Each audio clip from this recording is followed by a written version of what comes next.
This is Fresh Air. I'm Terry Gross. A new book describes a period when the press was partisan and at times vile, crude, unjust, and more likely to incite than inform. The period being described here? Colonial America. My guest, Eric Burns, is the author of the new book Infamous Scribblers, The Founding Fathers and the Rowdy Beginnings of American Journalism. It covers the period just before and after the Revolutionary War. Among the people Burns writes about are founding fathers Ben Franklin and Sam Adams, who are also publishers. Burns is the host of Fox News Watch, the Fox News Channel's weekly roundtable of media criticism featuring a panel of liberals and conservatives. Burns is also a former NBC News correspondent. He won an Emmy Award for media criticism. In his book Infamous Scribblers, Burns writes that the golden age of America's founding was also the gutter age of American journalism. Here's an example. Samuel Adams, who makes a much better brand of beer than he did a brand of journalism. Samuel Adams so wanted to incite his fellow Bostonians and countrymen to revolution, to independence, that he wrote, Terry, fiction. He would write articles about soldiers who were on patrol in Boston, for instance, assaulting women on the streets, incidents that never happened. He encouraged, once the Stamp Act was passed, encouraged in an article violence against a man named Andrew Oliver, whose charge it was to collect the Stamp Act taxes. Not only that, but after he wrote the article, and I'm not sure exactly what the article said, but I know one of the things he suggested was that Oliver be hanged in effigy. That night he gathered some of his friends who were known to fellow patriots as the Sons of Liberty and known to the British by far more derogatory terms.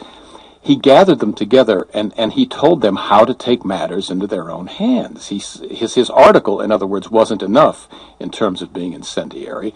He said, listen, fellows, go to Oliver's house, throw bricks and stones and rocks through the windows, trash the guy's house, and when you see him, tell him there will be a lot more in store for him if he doesn't resign his position. This was done. Oliver resigned his position. Did this change your impression of Samuel Adams? Tremendously. I read several biographies of Sam Adams, and he was a journalist longer than he was anything else. I mean, he was also the governor of Massachusetts for a while, and he did a lot of really admirable things. But the people who write the overarching biographies, as opposed to what I did, which is to say look at Adams simply through the prism of his journalistic practices, tend to dismiss his journalism in just a few phrases by saying that he was rebellious. He tried to stir the colonists to independence. He might not have been the most factual fellow, but his heart was in the right place, that kind of thing. And that is, in fact, the reason that he has been not just forgiven, but exalted by history.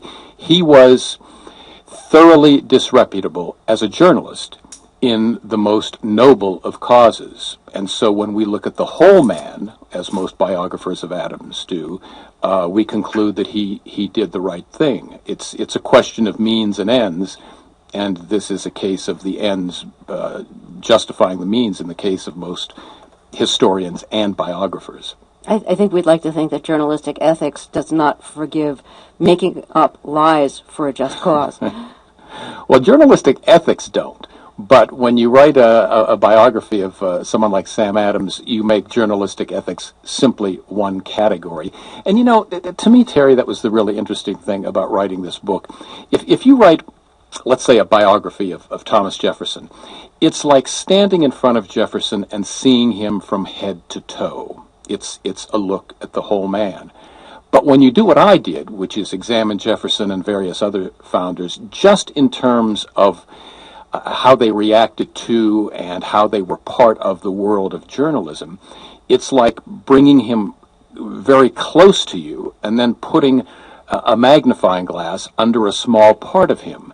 It's not an accurate total picture of the person, but it's a fascinating view of one part of that person. Okay, you mentioned Jefferson. What's his connection to the press?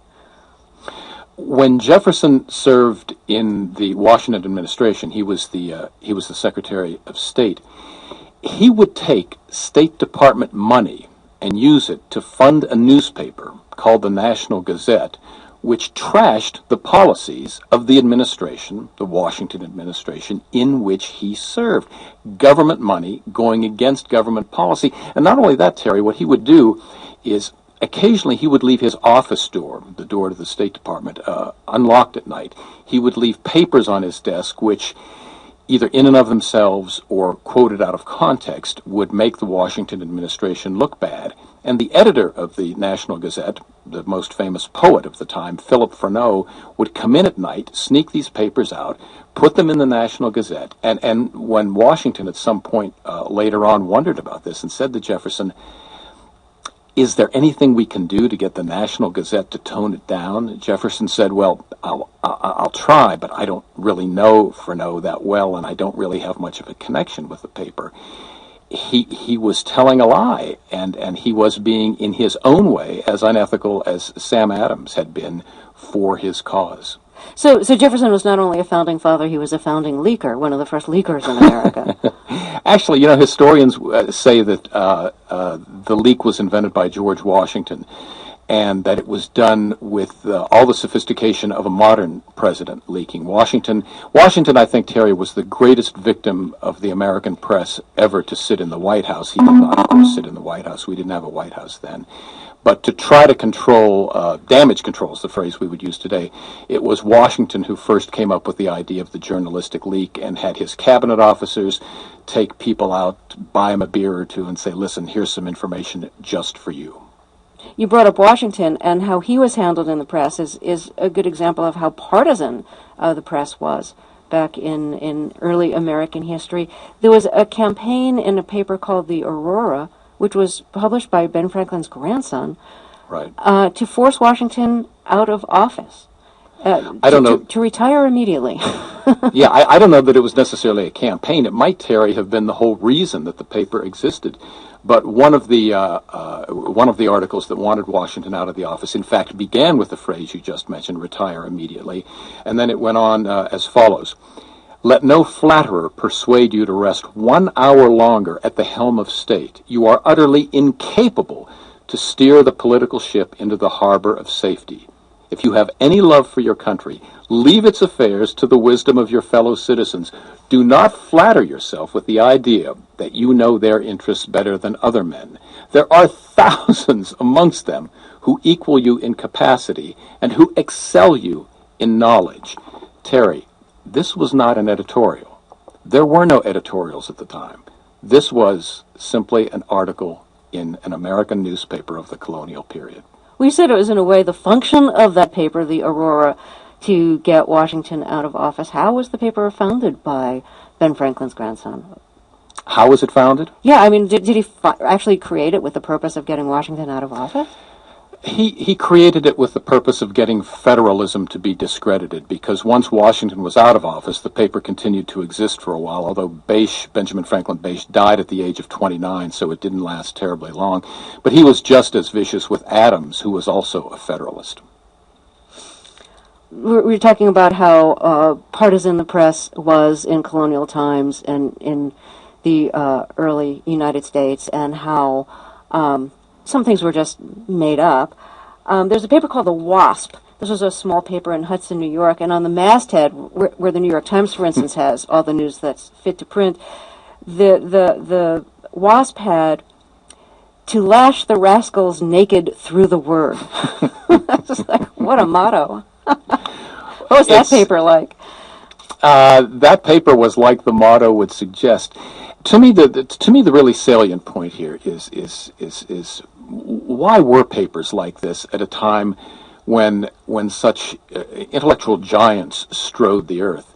The two problems with the press then, and why I think they existed: unfairness and viciousness. Papers were unfair at the time, most simply put, Terry, because there was no tradition of fairness.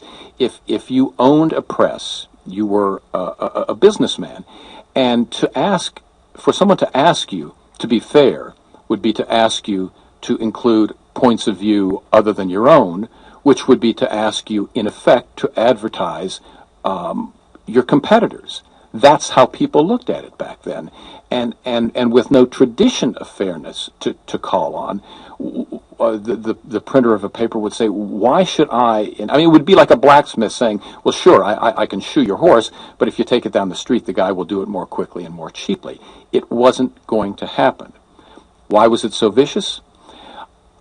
I believe that the two most important events in American history, and I would rank the Civil War third, happened during this era. First, of course, was the Revolutionary War, and second was the battle to interpret the Constitution, which is to say, to decide what kind of country the Revolutionary War was going to produce.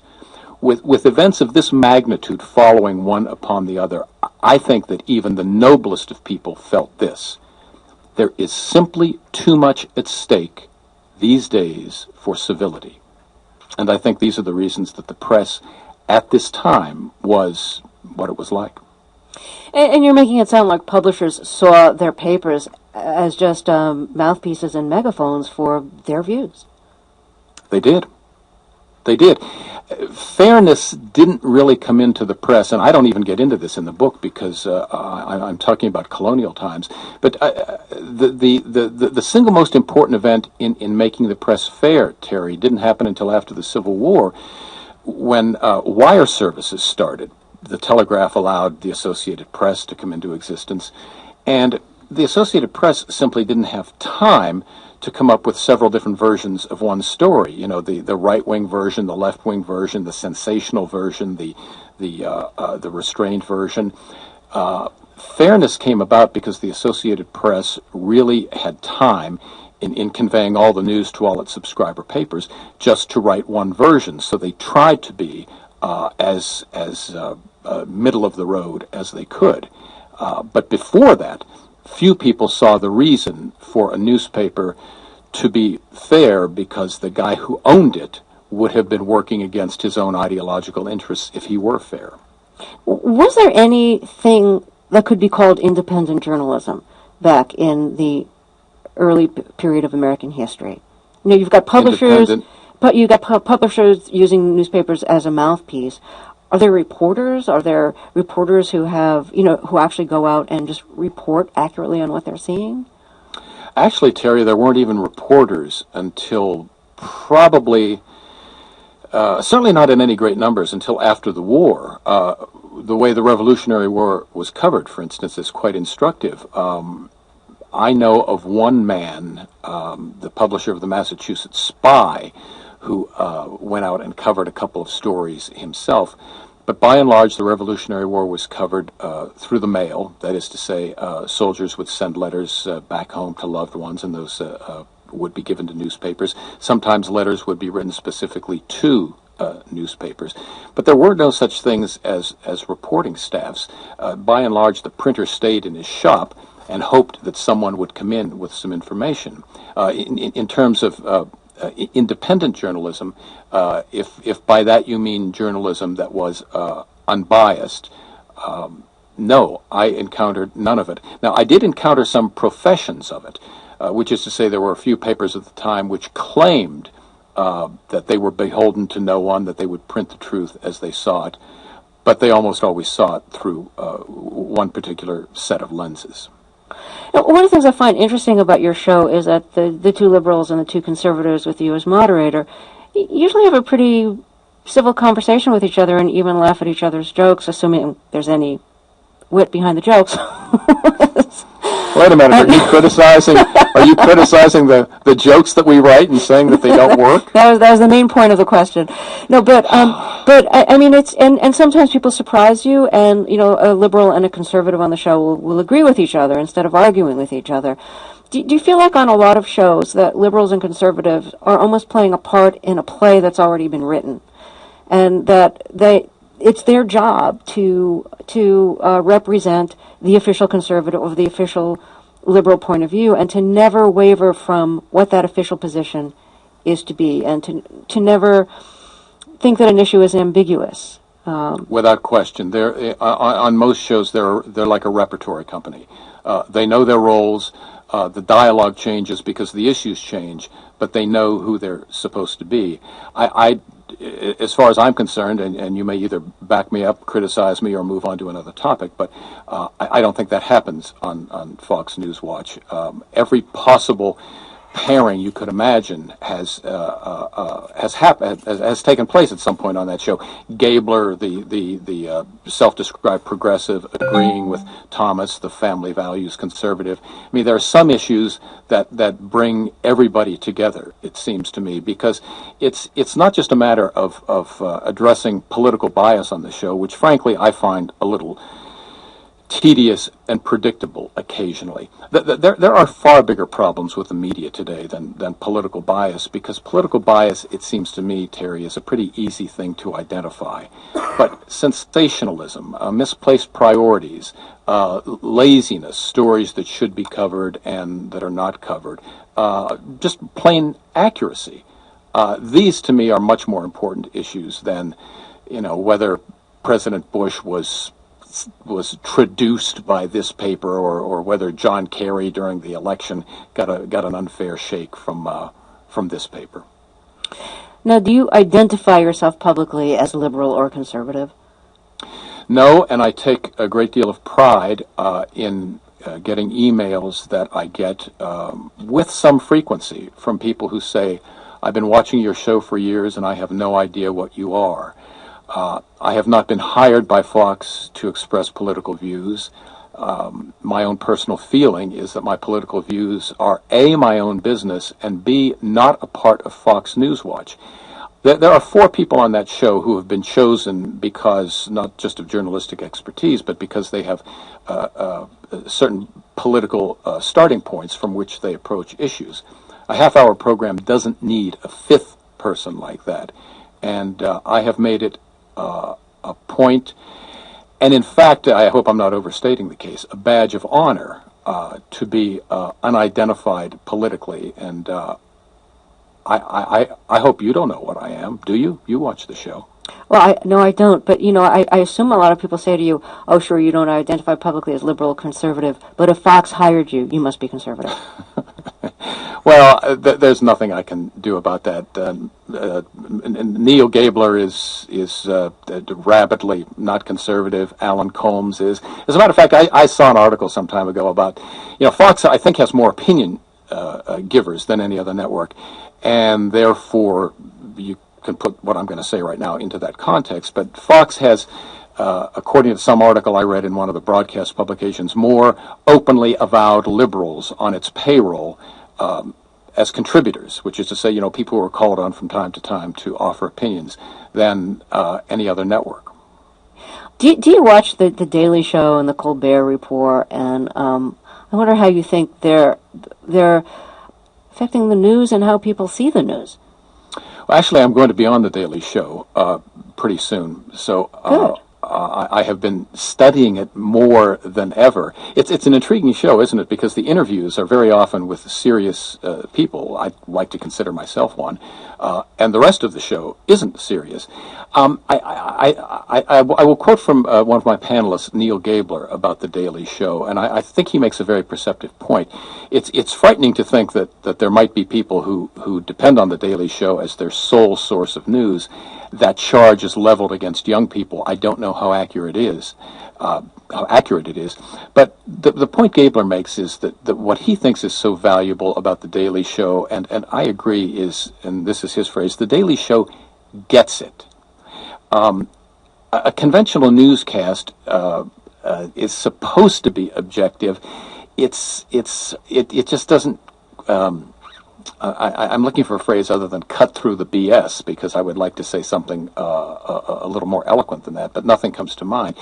That's what that show does. That show, it seems to me, tells you the truth in a manner not only humorous, but if you analyze it, pretty hard-hitting. It points out the fakery, for instance, of the political statement, the speciousness of certain things that on a regular newscast would be presented without comment, because that's what journalists are supposed to do.